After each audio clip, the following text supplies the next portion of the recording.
Right now, very Hi. There you go. Worst show ever about the Haver or best show? Providence, Rhode Island, how y'all doing tonight?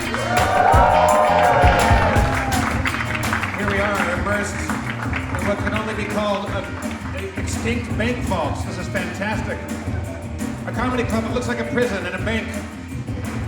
Harmontown is now in session, Rhode Island. Oh yeah. Won't you please welcome to the stage the mayor of Harmontown, Dan Harmon.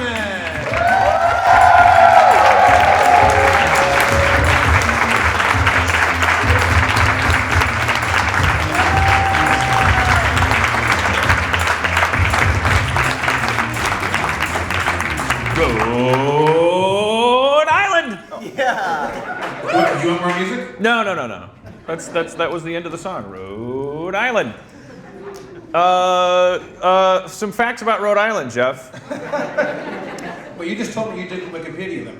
The typewriter was invented here. Not true. It is the smallest state per capita.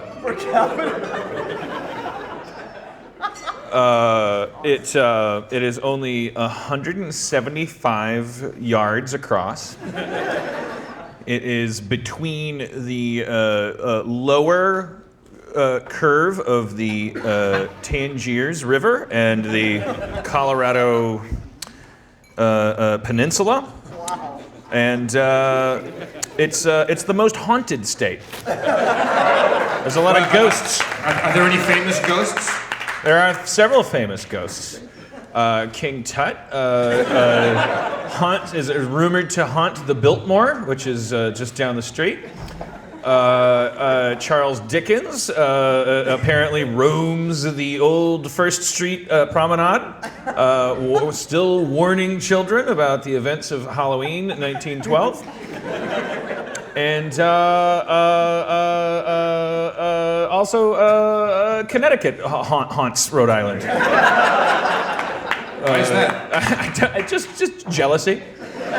So ever since Rhode Island was invented, Connecticut kind of became yesterday's news, and it suffered a sort of public relations death that it felt unjustified in. And I think if you still listen very quietly, you can still hear Connecticut weeping in the winds of the Rhode Island Expressway. All right, I didn't do any research.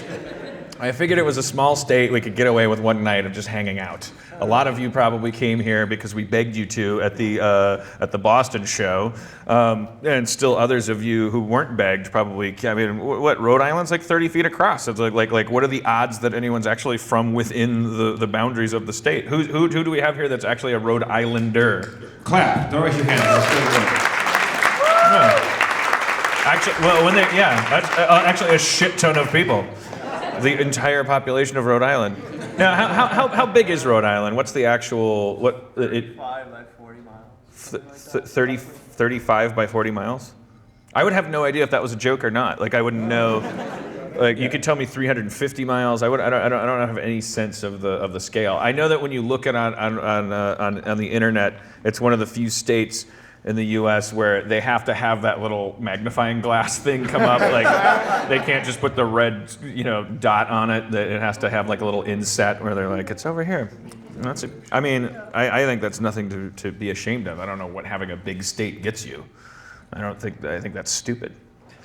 It kind of defeats the purpose of being a state. Like how are you supposed to make all those people happy? What kind of laws are you going to pass? Pass a law in Rhode Island, you know that it's like firmly set because it's like only a couple people like said this. No smoking. For real, me, Carl, and Dave said so. Now, there's a reason Dan didn't Wikipedia Rhode Island today because he was very busy. Oh yeah. I turned in my CBS script for today. I've been you've probably sensed in the previous tour episodes that I've been a little preoccupied. I wasn't really letting my hair down that much. It was because I had something, I had that on my mind, and now I'm done. Now I'm free, clear. Now you've got like 48 hours to write a whole other script, don't you? Yeah, for Fox, yeah. But that's you know, that's going to be the next community. That's not going to be a problem. That's fine. That's going to come easy. The CBS thing was like rolling a brick up a hill because it's like, Jesus Christ, why is everything double spaced? That's how they like it. They like it double spaced. They like more cameras and more pages over there. It's not easy. And you have to write in. Did you know this? When you write a multi-camera script, you have to write in where the people laugh. Did you know that? No, you don't. No, I'm kidding. That would be amazing. People laugh, and then people chuckle, and people go, ooh. All right, so... Can we do a reading of the script tonight?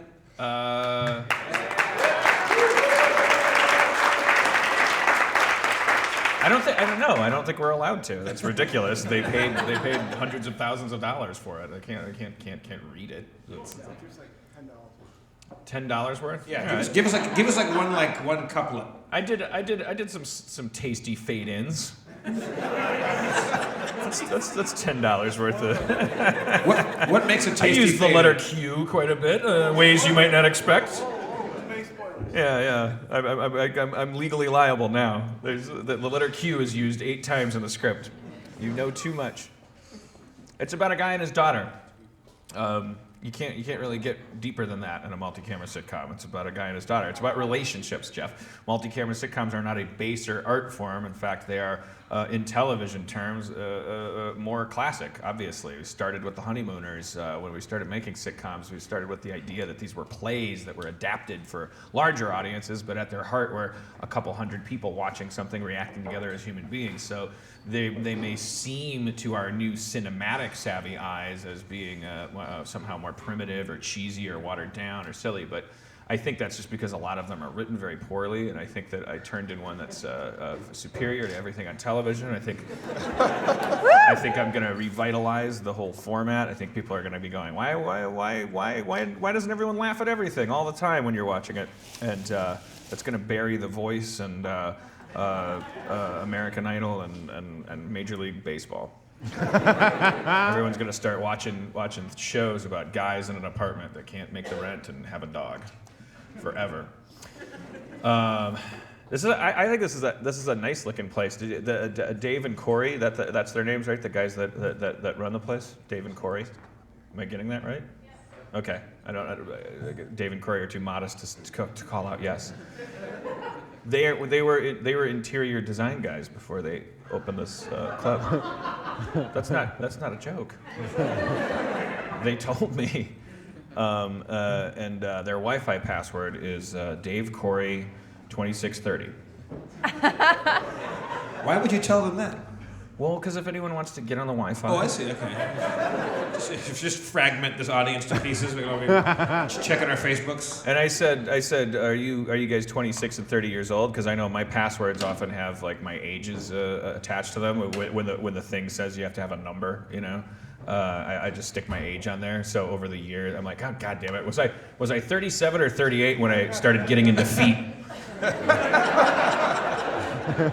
When I went through my latex phase. How many porn passwords did you think you have? Impossible, Jeff. An impossible calculation. Fortunately, I lose my credit cards enough that they expire by virtue of, I just get a lot of emails going, we tried to bill your credit card. Yeah, fuck you. Yeah, that's what you get for your sneaky ways, capitalizing on people in a moment of weakness. I'm not only a porn addict, I'm also a drunk. So I lost my wallet again. So I jerked off only as much as I needed to.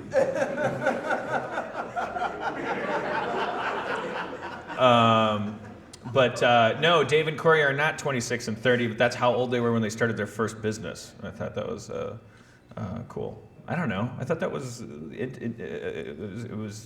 it's funny the way that we have public things like Wi-Fi names and license plates and things that you can open a little hobbit door and go into all of a sudden you're finding out things about people.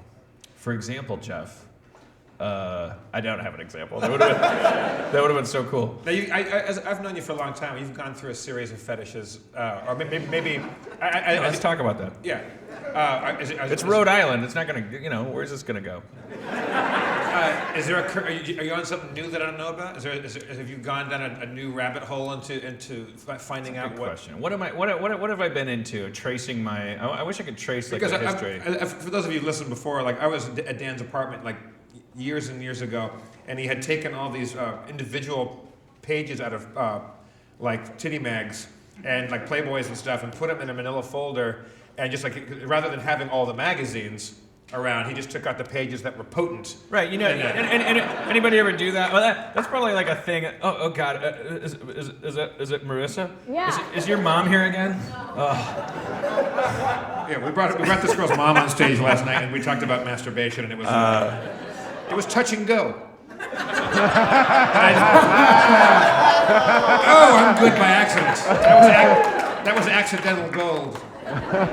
Anybody over, I would estimate 30, any guy over 30 might know about that process where, like, maybe you'd have to be over 35, like the consolidation phase when you're like, I've never met a guy who didn't have this problem, that you tend to hoard pornography, like you can't throw it away. We get bored with it. You look at a picture of a certain person. See how inclusive I was there. You can be like, holy shit, this is amazing. This is right up my alley. Okay, great. But it's like any MP3 or anything, like or a piece of chewing gum or anything. It's just like it's just a picture. It's not Aaron McGathy at the end of the day. Nice save. It's not someone you can love who brings you steak salads when you're working on your pilot, and who serves you tea when you have the sniffles, and cuddles up with you in the morning, and who looks like a little baby strawberry cuddled up under your comforter. And she just gave you the business backstage about sneaking a nacho, though. Yeah, well, she cares about me. She wants me to live long enough, and I'm 12 years older than her. Sometimes she'll sit me down and go, Dan, you're gonna die. You gotta eat good. Is she the specter of death? She puts her hand on my face and spreads her fingers in a weird way and says, "You're gonna die. You're gonna die." She cares about me. But even though the pornography loses its flavor, guys. I'm not going to say back me up on this. I'm just, but if anyone who is the exception to this rule, I'd love to talk to you. You can't. I can't throw it away. You can't. And now we've gone into this age where it's on your hard drive instead of like under your bed in a boxer or something. But back before the internet made all periodical pornography obsolete. It was like there were these magazines, and if you were like me and you were in your 20s and you were like, I'm gonna get another one because everything loses its flavor, but you can't throw the old ones away. So what you're describing is you found my manila folder full of consolidated porn. Yeah, the greatest hits. Like I gotta, just out of sheer bulk, I gotta clear the decks here, but I'm gonna take the pages out that are most important, and I'll put them all in a manila folder that was about this thick.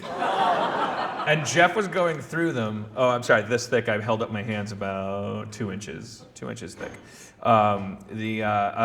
Jeff found it and was going through it. It was like, what is this? Oh, that's my porn consolidation file. When I moved from such and such to such and such, I consolidated to save U-Haul space. And he's looking through it, and he goes, geez, you got a thing for redheads, huh? And I was like, I do? And then I looked through it, and they were all redheads. Not an exciting story, but very interesting that I didn't see. But then you started going down a road of mannequin legs, nylons on mannequin legs, videos about women under the table popping their shoe off their heel. Right. Then you bought the real doll. We didn't see you for a year, and until you fucked her head off or something. What happened? The head started to kind of tear. Well, that sounds violent. Yeah. Anybody that works like in television special effects will tell you that latex and silicone and stuff like that stuff degrades. You know. So. And then you see these ads for buy a fake woman made out of this stuff, and you're like, it's the perfect crime. Like I'll take myself off the market. I'll spare all these poor women. I'll spare myself. Like everyone will win. But then 6 months later, it's like the head's falling off, and it's awful. It's awful. Yeah. It's really grody. So where are you at now? Because when do you throw that thing away? if you keep a magazine, when do you throw away your $6,000 rubber woman? You just roll her up in a rug and throw her off the 101 freeway. Awful. Thank God I had an assistant by that time.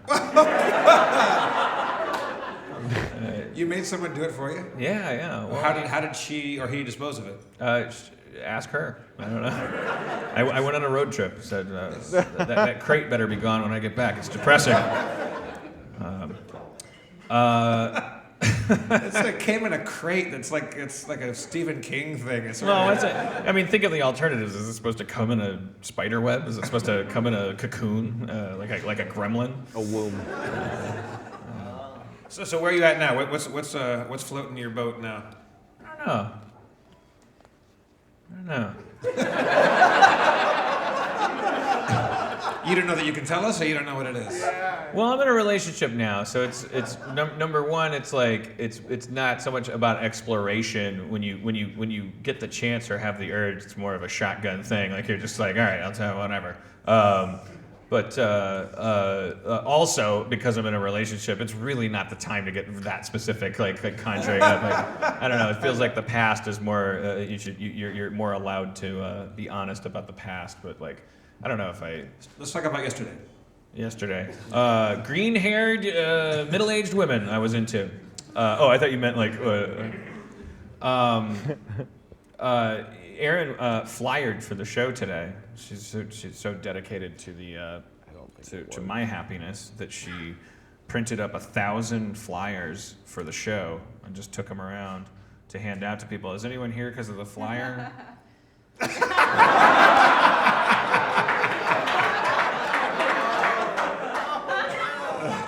Way to go. That doesn't mean the flyering was ineffective. It only means that she forgot to put the showtime on them. It was a very hasty, love-motivated job. It was less about engineering and more about an expression of wanting me to be happy. I was told that the first flyer she handed to somebody, a girl goes, "Oh, that's great. What time's the show?" And I was like, "Oh, fuck."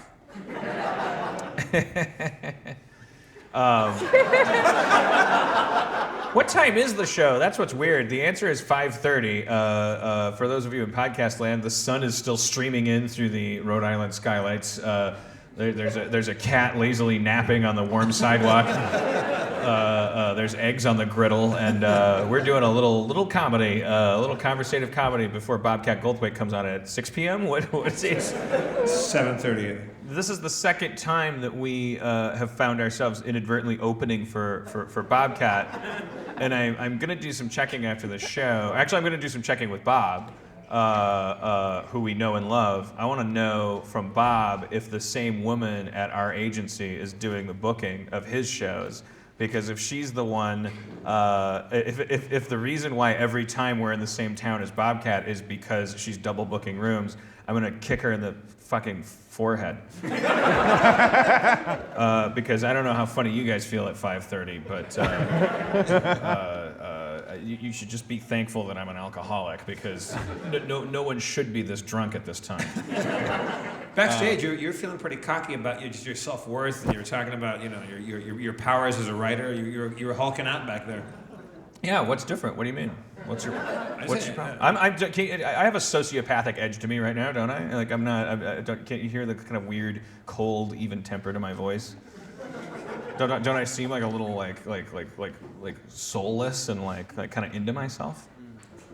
Well, let's unapologetic and like. Let's just as a barometer, I just want to do a little experiment just to see how different you are tonight from other nights.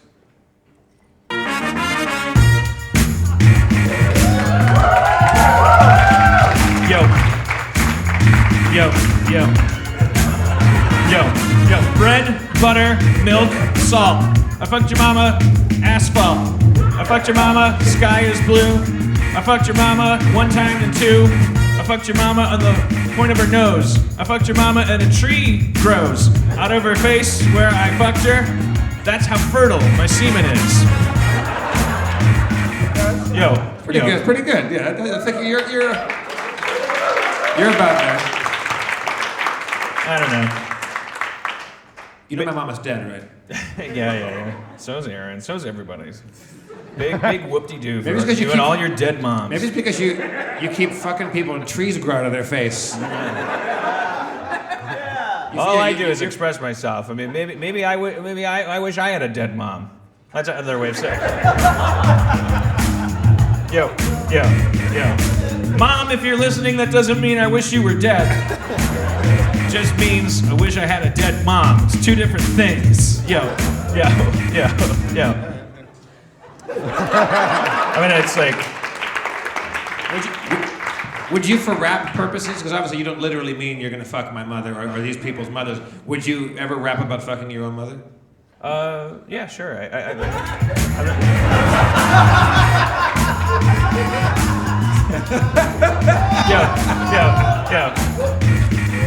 I fucked my own mom. It was amazing. Skies were hazing. It was Judgment Day. I fucked my own mom in an intimate way. I curled up with her in a Hamlet bed. I said, "Oh, baby, gonna kiss your head. I'm gonna go down to your collarbone. I'm gonna fuck you like I was alone. I'm gonna jerk off on your titty and your knee. I'm gonna fuck you like I only fuck me. I'm gonna roll you over and fuck you from behind. I'm gonna fuck your pussy and see what I find. It's a wedding ring. It's my dad's. Oh, shit, fucked you bad. I fucked you. Fucked you. Freudian style." Yeah, that's pretty good. That's good.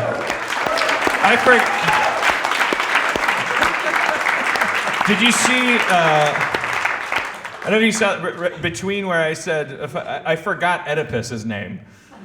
Oh, is that what you started scrambling? Yeah. I was like, Orpheus? What is it? Right. That's a senior moment. I lost the word Oedipus. You don't get more primal than the word Oedipus. Like if you're talking about fucking your mom, you forget the word Oedipus, you get a couple scripts left in you before you need to Hunter the old Thompson. Foster the Wallace. Spalding your grave. Hemming your way. Yeah, what are the continued groans? Wait, that guy killed himself! Wait, so did that guy! 3 guys that killed... Those are all right? What are you... This next one better be a florist that lived forever. That's another writer that killed himself! I'm gonna fucking freak out! Spalding Grace from Rhode Island. Oh, nice. I knew that. Full circle. Thank you, sir. Really? Is he originally born in Rhode Island? Did he live here? I was so bummed out when he killed himself. I mean, I get bummed out anytime anyone kills themselves, but I don't know about most of the people. And I really, really respected Spalding Gray, and as I'm sure a lot of people here did. And it's such a fucking bummer. When you, like these talented people. A fan in the Brooklyn show came up to me and gave me a David Foster Wallace novel that I never knew David Foster Wallace wrote, because I just thought that David Foster Wallace was an essayist. I didn't really actually know that he was an amazing novelist. Obviously not a great fan. Infinite Jest or another? Yeah, Infinite Jest. And, that's a big-ass book. That's like a phone book. And so I simultaneously learned that David Foster Wallace had written a novel and that he had killed himself in, I think, 2008. I didn't know either of those facts. I bought that book the day before he died. It was really weird. Whoa. Haven't read it. That one's especially tragic because I think they're all probably, I don't know, there's probably linkage to, it's just so clearly kind of chemical, like he was on meds and he had to go off of them and because they were causing him trouble, and then he started to have troubles. I don't know, it just sounds like so when people kill themselves, it's kind of by definition you think, well, that's a voluntary act. If someone gets hit by a subway train or hit by lightning or gets cancer, that's by definition an involuntary act. But when people are kind of chemically troubled and there's medication involved and then they can't, it's like it's weird because it's as involuntary, it seems, as getting hit by a train. Like if you caught this person on the right day at the right time and gave them the right thing in their pancake syrup or something, you know, like that you could keep them from making this decision that was going to last forever. Terrible, awful. Hey, let's do the raffle. Everybody look under your seats. We're giving away lithium tonight. If you think you need it, please use it, especially if you're an incredibly talented writer. I will never do that, I don't think. I'm not talented enough, and I'm too chicken shit and too, I don't think I could never picture myself doing that. But at the same time, like didn't Spalding Gray do it because he was in a lot of physical pain? Wasn't he like fucked up? Yeah, he was in an auto accident in Ireland. You're right. And he came back and he couldn't ever get over that. Yeah, it was. I mean, that must be. To repeat that in case we didn't pick that up, he was in an auto accident in Ireland and he never got over it. Meaning, I'm assuming the pain that was chronic and he couldn't handle it. Or there's people that like have like what's the thing where your ears ring? There's a tinninnabulation or whatever was it? Tinnitus. Tinnitus, rather. Yeah. And it just drives them insane that they can never get this sound out of their ears and stuff like that. Like that's madness. Jesus Christ. Let's all fucking kill ourselves right now. Would you guys do that? just Well, make this the most interesting. I'm gonna count to three. I mean, and it's on three, you guys. It's not 1, 2, 3, go. I don't It's 1, 2, bang. I don't. Jeff, how would you do it? Kill myself? Not jump off something. That's No, crazy. never. That's crazy. How would I do it? All those people that jump off the Golden Gate Bridge, which is numerous. Hey, Aaron, can you hear me? Yeah. How did you? I think you remembered this number. How many people jump off the Golden Gate Bridge every year? It's something like 8. I mean, the stat was weird. It's like 8 every 2 weeks or something. Yeah. Okay. 8 every 2 weeks, she said. So like 4 every week. Some of them are doing it because math was never. So What's that a month? a couple hundred, yeah, a couple hundred a year or more. Yeah, that's. Wait, is that really 60 a month? That can't be right. Are you? But they estimate that it's much more Oh. than that because a lot of people jump off in the middle of the night and their bodies are just swept away to the ocean. So that's the number that they find, that they see. So it's probably 1 million a night. I hope we picked that up. Oh, I have an I just answer. love Aaron's tone of like having to report this from the back of a town hall in Rhode Island. It's about I have my answer. I would firing squad. I would do it fucking old school firing squad. No. Because you see the footage of a firing squad, and the guy's there, and he's got a cigarette, and he says, "Vive la France," and the person singing, and then they go bang, he goes, and he's fucking gone. No way, He's in Jose. heaven or hell the next moment. He doesn't like it's not electric chair or pills or the carbon monoxide in the garage. I would absolutely, and also like there'd be drums, and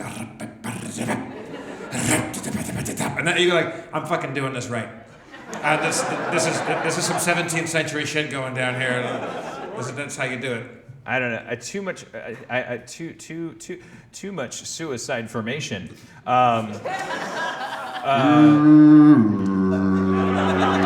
And that's not even suicide. What are you going to go to heaven and try to play it off like you're going to like? A bunch of guys shot me. We know what you did. Okay. I would make a time machine, go back in time, and try to kill the king. And then they would ask me how I wanted to die, and it would be death I'd be killing myself by choosing to die by. I wanted to kill Suicide myself by attempted regicide. Yeah, exactly. I'm gonna go hang myself. No, I'm not gonna go hang myself. The show's not going that bad. I'm gonna go with hanging myself. Really? Because that seems that's not so clean. You dangle, you pee yourself, and then Yeah, but people do it just like sitting. Like they do it on accident while jerking off, which means that you can do it kind of like accident. If you can accidentally do it while you're jerking off, that means it must be pretty painless. David Carradine. Yeah. The guy from In Excess, right? no. No. I don't mean David Carradine was in excess. I was adding to his list. David Carradine did autoerotic asphyxiation, we believe, and the lead singer of In Excess, right? But I wouldn't want to die with my dick in my hands. Well, no, I'm not going to jerk off. I'm killing myself. It wouldn't even be hard. Those guys You'd have your accidentally. flaccid dick in your hands and a belt in your ear. Those guys accidentally killed themselves while We jerking don't off. know that. Yeah, we do because their dicks were in their hands.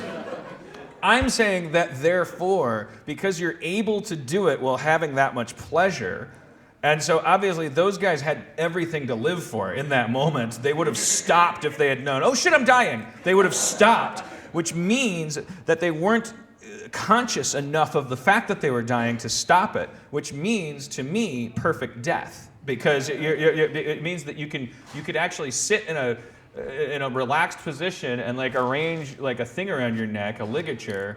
Are you kids listening? And do enough with your own weight that you could lose consciousness and drift off into infinity. But second to that, carbon monoxide for the same reason, because it happens on accident and people don't stop it from happening. So I think you go to sleep. I'm scared of pills because I think you might. See that guy in the front goes, this is a great show. This is exactly. Last night there were fucking mamas and there was everyone's gonna die tonight. All right. It's kind of curious. Like, just before we get off this topic, because I'm just curious about it. What's like the? Who here has killed himself? Well, who here would do it jumping off of something? There's a couple hands. I'm not going to make you come up and talk about it. I just wanted to see like percentage-wise. There's 4 or 5 or 6 people. Yeah. And then I think it's weird. It's not like a bell curve where it's like, oh, a bunch of people would do it by shooting themselves, and then 10% of people want to burn to death. Or it's almost like a weird like fractal, I don't know, pattern. Everyone's a little snowflake of suicide. Yeah. Most importantly, I think nobody would kill themselves. Mostly. Let's make an agreement. No suicides tonight. I feel like legally I have to say that real quick before we part that topic. Well, why don't let's come up with a new reason for all of us to live. You know, we all have our own reasons, but let's find out. Obama's inauguration. This little community that we've created here tonight. This audience has its own. We're all one brand new organism. Let's create a brand new reason to never kill ourselves. See Dan's new show. To see Dan's new show is a good reason. While you're getting stuff from the audience, I'm creating a new reason myself back here. Dan has gone back to the sandwich cart to make himself a nice new vodka on the rocks. Erin McGathy came backstage while we were getting ready, and she was very excited because she was like, "Hey guys, Erin from last night at the show outside of Boston is here." And we're like, "Oh yeah, cool." She was cool. I said, "Oh, the black girl, right?" And she's like, "Yeah." I'm like, "Is that why you're telling us? Is that why that's interesting?" And she was like, "Yeah, there's a black Erin. I've never met a black Erin before." Black Erin? Yeah, Black Erin, get up here, would you? Whoa,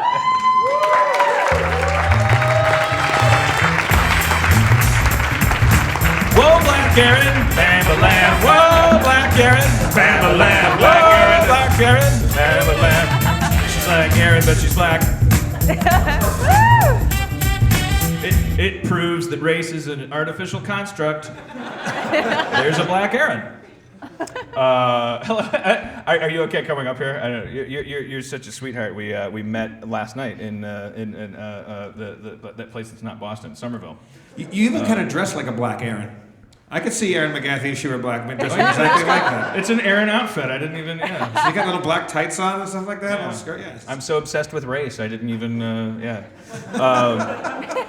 You were here. You were in Somerville, and you were with this dude. Is he here tonight? Same guy. Here, yeah. Oh, okay. Because I thought, didn't you say what was your name, sir? Matt. And it's like I remember having a conversation about this. I was trying to figure out what your MO was. Weren't you you're not from any of these places, are you? No, I'm from Colorado. Right. So Colorado. So you're staying with your friend Matt for the Somerville show. Well, Matt's from Vermont. We decided to come to Boston for the Somerville show, and since Rhode Island is close, we decided to come down here too.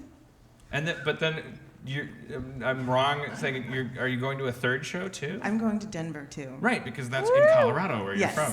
Yes. Okay, that's where the confusion is, because that's where I was saying, oh, is Matt going to be there too? And you're like, no, because No. Matt's from around here. Right. All right. It's not that intriguing. I thought I would stumble onto like solving a bank robbery, like spree or something. Like you guys were there was a trail of receipts we could turn you in. Aaron was saying that there was some interesting story to why your name is Aaron. Is that true? Oh, well, I was just mentioning in Freakonomics, I told Aaron that there's a chapter about naming children, how when it's harder to get a job when your name is something like, Letitia or something more ethnic sounding. And my mother made sure that all of her children's names were neutral sounding or sounded, she wanted to make sure that we'd be able to at least get her foot in the door. And Has that worked out for you? What do you do for a living? I'm a professional Letitia. Right now I'm a student. Okay, great. What do you study? I'm studying web design and computer programming. Oh, fantastic! So, Woo! do you feel like your less ethnic name has given you that foot in the door? I think it's a lot of things, and I honestly I can't tell because I've lived my entire life with being an Aaron and. Yeah, There are some pretty crazy names though. My friend I went to school with a girl named Exquisita, which is awesome. Wow. It's kind of what brings up a weird and probably uncomfortable topic, though. The idea that like it comes up over and over again. The idea of things that are somehow like that we identify as cultural, and then the things that Bill Cosby rails against. like there's two sides of this spectrum where. And then you can put yourself in any shoes, or I can anyway, as a weird mixed up white guy. Like I can't find a place where I'm comfortable just going, oh, that's the empirical fact, because like there are people who would go, well, don't assimilate, and then there's well, what are you assimilating? Like what? It's all so fucking confusing because it all starts with co-opting humanity, bringing people over. Giving them a job they didn't ask for far below their pay grade, denying them, some staples like medicine, literacy, etc., and then at some point changing our mind about it, which is a great turn of events. But now all this, like now. Complexion being linked to empirical realities demographically, like wealth distribution and things like that, but it being conveniently racist to point out any correlations at someone's leisure. A Republican gets to go, what do you mean? I thought everyone was equal. What do you mean he's black, therefore he's poor? What are you, a racist? And then it's awfully. It almost seems like only the bad guys win as long as we keep staying confused about all of it. As long as we keep just kind of like worrying about the fact that we're different. And it seems like that's the only leitmotif. That's it. And that's the only empirical truth is a class system. That rich people kind of want poor people to just be unsure about everything that unites them. Bam!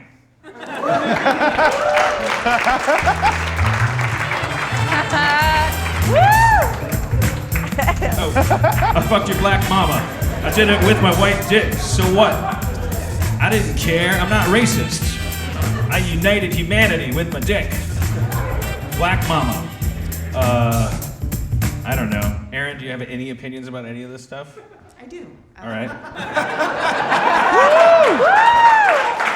Can you do them in 2/4 time, or no? Yeah, let's let it rip.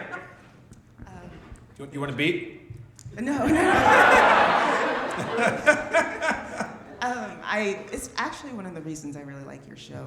I love this podcast is because you have difficult conversations about things like that. It sort of feels like a journal, like Dear Diary or something like that. It definitely feels more like a journal than like, say, a screenplay or a TV show, something with structure that has a point to it. But mean, it's important to have difficult conversations because whenever you don't talk about things, then it doesn't make the things go away. Exactly. Like every single. I mean, okay. Like we've been a human race for quite a while, and I'm sure that there were times when there were bigger problems than lack of communication, like people just stabbing you and fucking the stab hole, like because you were like from somewhere else, or I'm sure there was like shit just happening right outside your front door that had to be dealt with before we learned to communicate and be honest. But now it seems like every single problem can be solved through people speaking what's in their head, honestly, and letting it either like because how far does a person who is our modern definition of racist, how far is that person going to be able to state their case before solutions start cropping up even to his own fucking brain or hers? Women can be racists. It's okay, ladies. It's like people communicating about that. And I'm sure that's what makes me sound to some people like incredibly jaded and cynical. Even though the weird, ironic truth is that I'm so optimistic because what I believe is that people, once you start babbling, like the inevitable result is that shit gets like that you thought was important stops being important. Shit that you thought was a monster stops being. It turns out to be your own reflection or like your dad's ghost or something. And the reality just becomes like everyone got like so simple like that we're on a playground again, going, oh, I don't want to be alone. If I had to choose anything, I just choose to be around other people. Let's work the rest out as we have to. But yeah, that's so. I agree. I agree that my podcast is great. I have a question. I mean, because I'm asking this ignorantly because you're black and you're a woman. What's more pervasive for you, racism in your life or sexism? Like, what do you feel you get what is the more prevalent or the most you get the most dominated by? We could ask in a more hypothetical sci-fi sense, like if you got to have one button on your wrist that could make you switch, but switch back anytime you wanted, like would you rather have a button that turned you into a dude whenever you wanted, or a button that made you white whenever you wanted? I just made that up.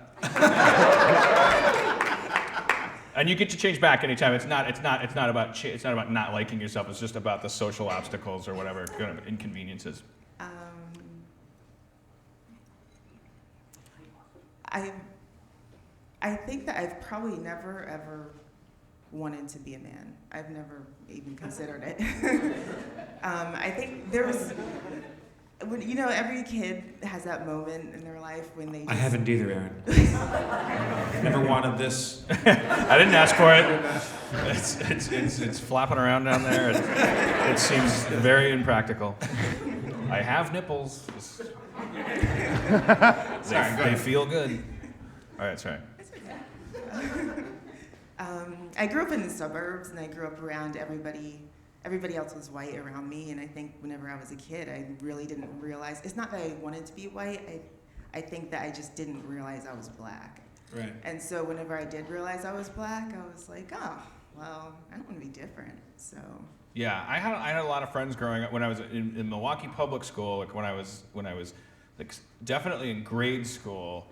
It was like I was sort of like that. I think Howard Stern said the same thing in his like little movie that I saw. He illustrated the same thing. I was actually like a lone little white drop in a public school sea that I didn't really perceive until later. Like I have like little photos of me in class, like at graduation ceremonies, and it's like my head like in a sea of things that I now distinguish, but that I didn't instinctively do back then. And it's like we find it hard to believe as a racially obsessed society that it actually is an artificial construct, but it is so much more artificial than so many more real things that we've actually also been hypnotized to not pay attention to. And that are more real, like poverty and wealth, and how that doesn't make you a good or a bad person. Like we're very convinced that poor people are their own fault. Like that when you wake up poor, you're a piece of shit. You did something wrong. We're also very convinced that when you get sick, you did something wrong. Like I still feel that when somebody rolls into a room in a wheelchair, I get fucking like I go into crisis mode. Like my goal is to figure out how to avoid like this poor person who probably like would be into talking about what is wrong and what happened and how hard it is and all this stuff. But all I can think about through after school specials and my own like narcissism is like, oh fuck that guy, like I just got to be a living ghost, or that's what's best for both of us, and that's way more real than cheekbones and melanin in your skin, because there's a lot of like so anyways, I keep sounding like I'm like running for something. It's stupid, but I'm probably flawfully like fascinated with this stuff, and what was our point? Wait, what were we on? I derailed that. I derailed it. We're talking about sexism, racism, stuff like. Right. I mean, sexism seems more real because women are chemically different from men. They literally have no penis from birth. Like there's an actual hole where the penis goes on a man, and there's. This is true. No, it's true. I'm just shaking my head back here.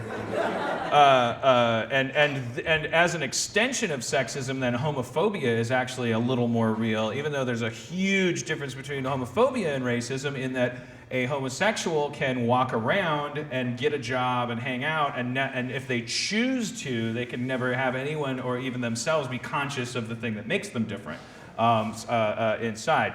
Women can't, like they can't escape their gender, and to the extent that we keep paying attention to race, like people can't escape their race. What's my point? I don't know. There's got to be like a card game we can make out of this, or what do we? I think is the problem solving itself? Are we just getting? We're getting. I noticed that like 20-year-olds are bored with like things that used to make me laugh when I was 20.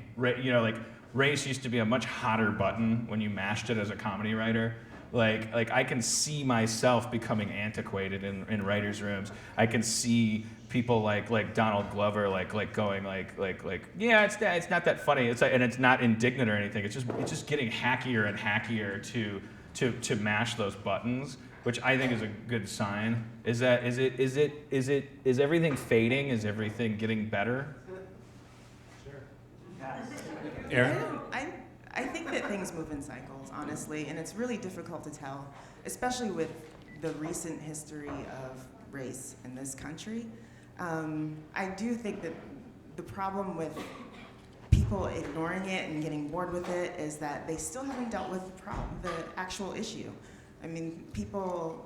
The actual issue is legacy of a thing that actually factors into class, right? It's class, it's privilege, it's just basically how we see each other. I mean, I think sometimes people think racism is bad, but basically we don't understand why racism is bad or why sexism is bad. We are focusing so much as a society on pinpointing little individual things that people are just labeling, oh, this is PC, now we have to be PC. We're actually like fucking up the problem by going, okay, here's the seminar that the legal department can use to avoid legal liability. We're going to teach all of you racist sexists how to seem less racist and sexist in the workplace. These are the things you're not allowed to say at the water cooler in order to keep Sony from getting sued. And so this guy who might become less racist or sexist watches the video and goes, okay, I can't say nice tits. And all he knows is that he can't say it. He doesn't know why. He doesn't know like that it might get him laid more, for instance, to not say it. He doesn't know. That humanity is an individual thing. He's not getting that from a sexual harassment seminar. All right. Well, let's do something with Aaron that's both racist and sexist. Yeah. Let's do a little. I don't want to be too trite, but I want to do like one of our little movies or TV shows, Jeff. I want to do like a little. I like that we've started doing this on the road. Oh, boy. Do little, like Aaron, what's your big ambition? What do you want to do? Like pie in the sky, dream gig. I would love to do something creative that changes a lot of people or affects a lot of people's lives. And what are you doing now to pay your rent?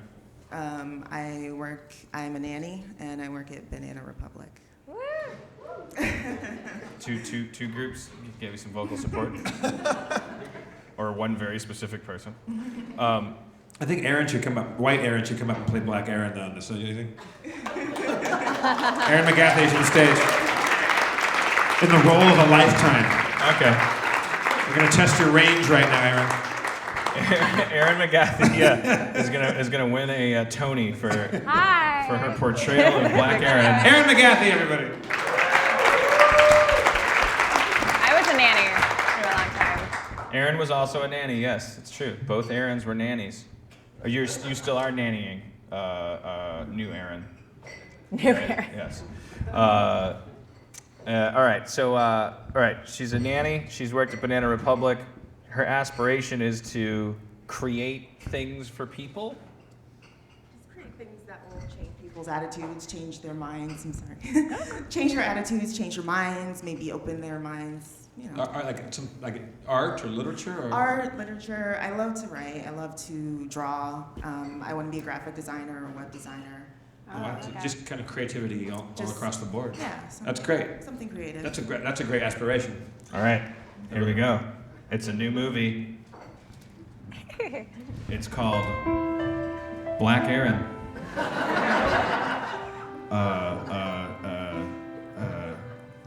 Transparent soul. Transparent heart. Soul sounds racist.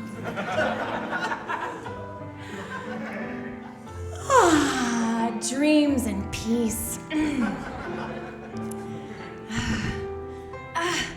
Hey world! I'm gonna work on changing you today. So what? You're black. Oh! What? I'm black? This is the moment when I realized I was black. What are you doing upstairs, Aaron? It's your mother. I'm making pancakes. Mom, Honey, leave her alone. She's going through a rough time right now. What do you mean? She's my little girl. She just found out she was black. We should have told her a long time ago. Oh, God. You're gonna have to go have one of those talks that mothers give to their similarly raced children. All right. I suppose this is the bed I made. Aaron, Yes, Mom? your father told me about something that happened today. Yeah. I guess it's time to tell you about a world that I tried to shield you from by giving you a neutral name. I don't understand. My name is Aaron. Everyone named Aaron is a mousy or average-looking white girl. Ladies, I'm sorry to interrupt. Can I come in for a second? Yes. I feel like I've been a bad husband and father to both of you, and I'll tell you why. There's something I've been meaning to tell you both for a long time. You're both women. What? Yes. Oh no, that's fine. That's fine. I'm fine with that. Okay. I'm fine with that. I'm All fine right. with that. Feel like you should know that. Oh. Mom, I really hate Dad. Your father is an award-winning obstetrician who is given special accolades for his ability to notice gender. Honey, oh my God, the Obstetrician Society is called. I won the golden fetus. Should I go back to what you were doing? I have to go back out and destroy creativity in the world. Did you hear that? He just said. That's just his way. The important thing is to love one another. I gave you a mousy white girl's name because I didn't want you to be one thing or the other. I wanted you to feel comfortable in a world. My dream is that these problems that we're subjecting each other to they'll just go away. All right. That's very nice. Good luck on your final exams. Thank you, Mom.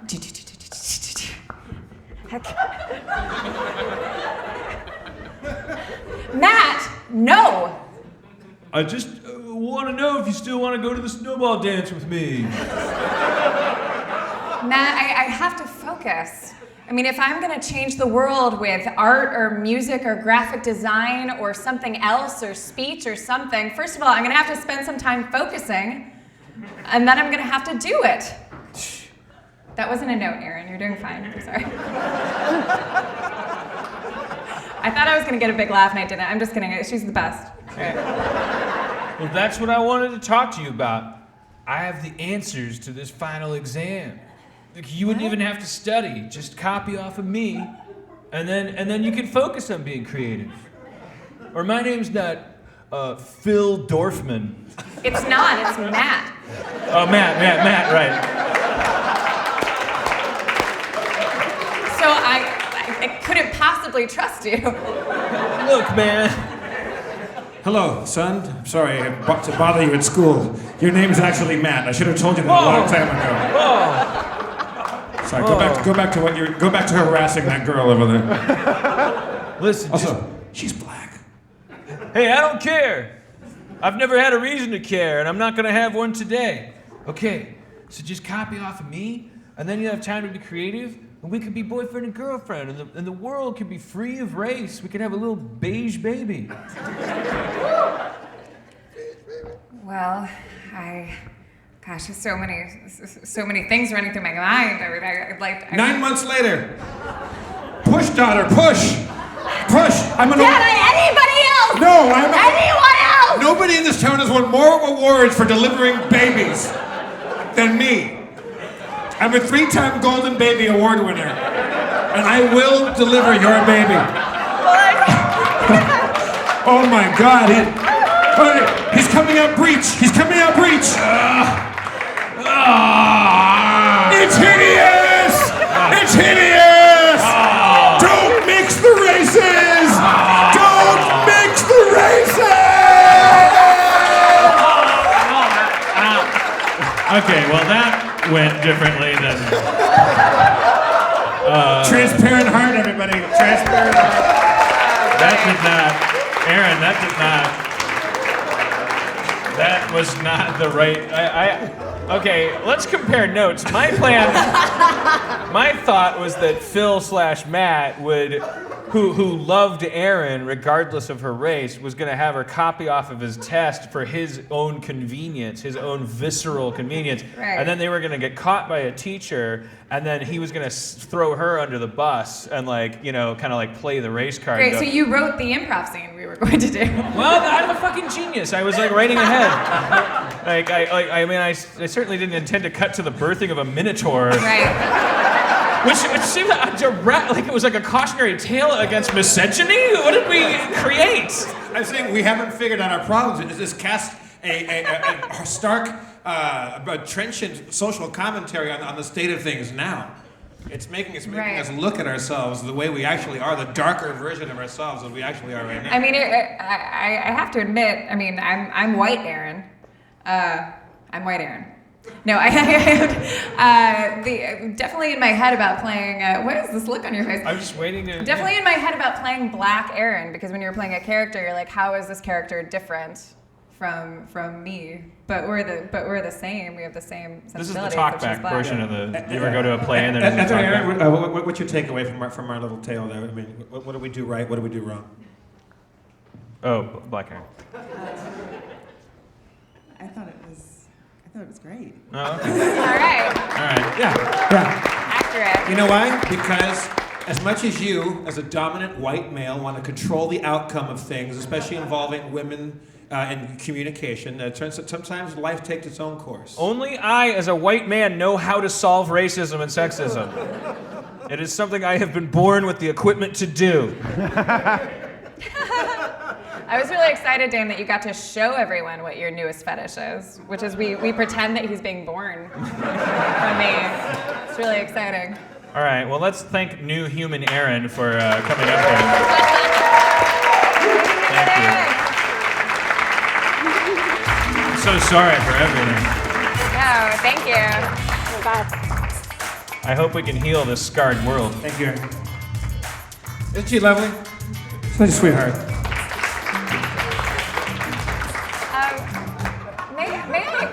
The big question is, if we see her in Colorado, then we didn't totally blow that. Yeah, that's the good metric, yeah. Hopefully she won't get the flu and send us the wrong signal.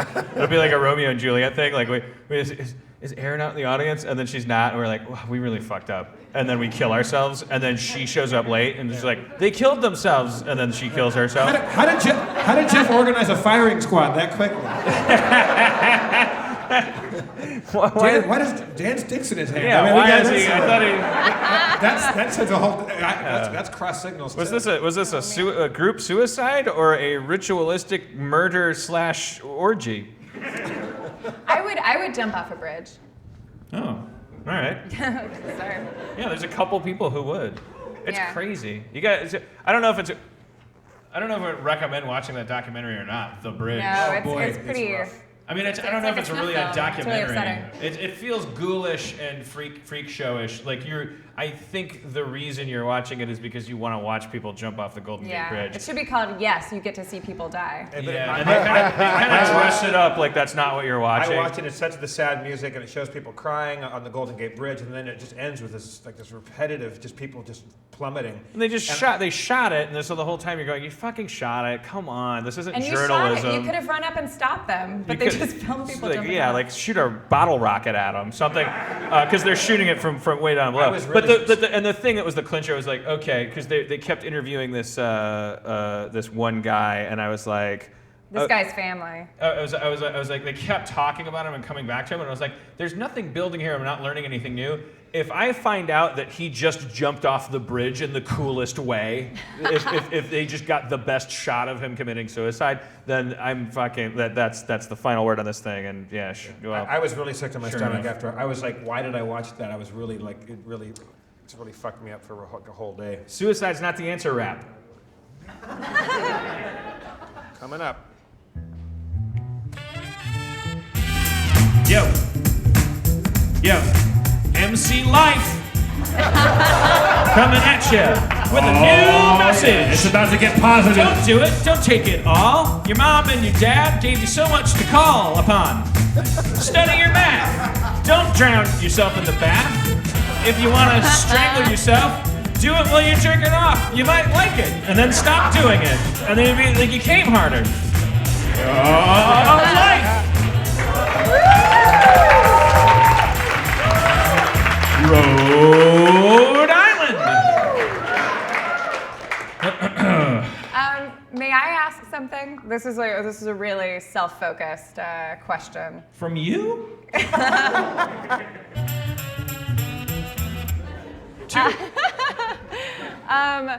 Earlier, when you were asking Dan about his fetishes and stuff, I want to ask the audience. This is an honest question, and I will take whatever answer you give me. And this is not a leading question. I'm honestly asking you because I'm sitting in the back when Jeff was really drilling Dan about what his new fetishes are.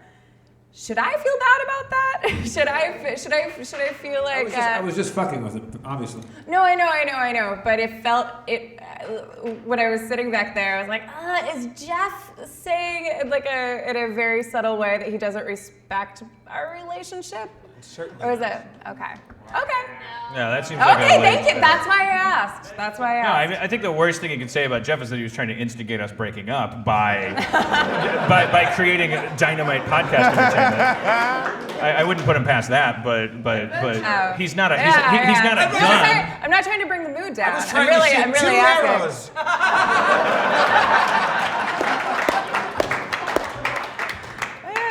Well, I'll see you guys at D&D. All right. Goodbye, baby. Speaking of D&D, we should probably bring Spencer up right now, right?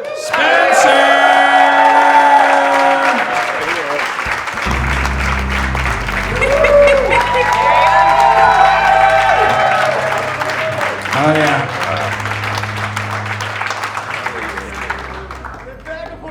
Yes, his It says bag of holding. His bag, it does say bag of holding.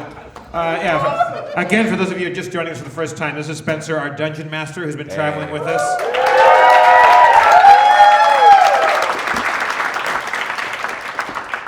Wait, where are Corey and Dave, respectively, like in the audience? Where are they?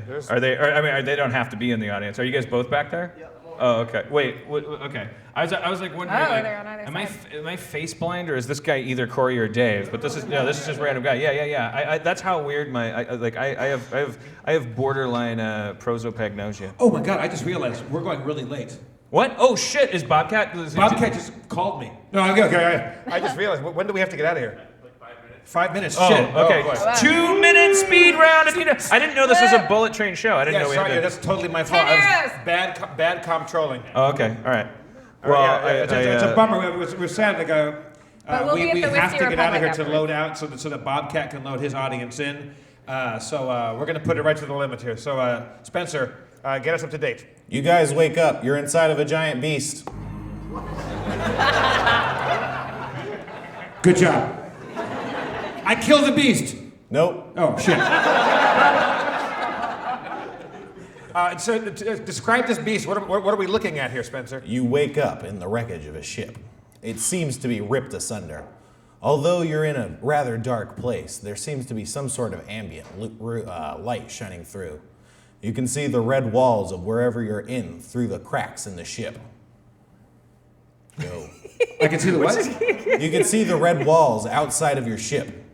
You're obviously in some sort of red cavern. We got swallowed by an infinifish. Is what I was saying. Oh, well, for some of these guys, the Boston episode hasn't aired. Like, it ended with some weird flashback to a nursery rhyme my mom said about something called an infinifish, right. And then the ship got impacted by a huge thing. Now we're waking up inside. So we're in the belly of the whale right now. Yeah, this You guy might just be. That might just be all right. Well, we also learned in Brooklyn that Ray of Frost. It's the shittiest spell you have. Ray of Frost is like, hey, go get me some ice. Okay, are there squirrels or small woodland creatures I can summon inside this infinifish? No, they're not. Okay, I know. You could maybe summon an epiglottis. We can walk out into this. What are we looking at if we walk outside into this enclosure? Exiting the wreckage of the ship, you see that you're at the bottom of a great red pit. Inky blackness stretches onward ahead of you. You can see globules studded on the walls, full of a green, glowing fluid. It casts light throughout the room. You see 3 white-clothed figures approach from the north, assumedly. I yell out, "Hey!" They slowly approach silently. Right? All right, Yeah. I tried everything I could.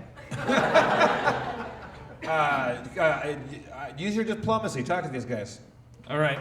I step forward, hands raised up to indicate no weapons in them, nor no spells being cast, and I kind of do like a fancy bow, like I'm a fancy person, and then I walk to them very gently, very diplomatically. They approach. I see you're a fancy gentleman. Well, this is no place for your kind. We have a dwelling not far from here. You'd have to stick close. It's quite dangerous. Who are you? We were swallowed by the infinifish many moons ago. We're trying to make the best of it. Okay, well, I think you're probably good people to go with in the short term. Can my friends come? Yeah. All right, guys. We should follow these guys. These guys, they've been here for many moons. We should go find people that know how to get out of here. Well, I mean, it's an They infinifish. all left. Huh? They all left. Of course, yeah. That's flawed logic.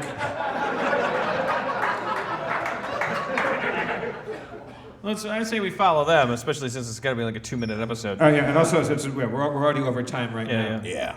So we follow them. Cliffhanger. Cliffhanger! Spencer! I'm sorry, Rhode Island. All right, Dan. I hate to do it to you. Oh boy. We talked about killing ourselves. Aaron thought I was trying to destroy your relationship. I'm sorry. I don't know. No. I was just like a sorry. mwah. They're hugging and making up. Happy ending. White or black, yellow or brown, Harmontown.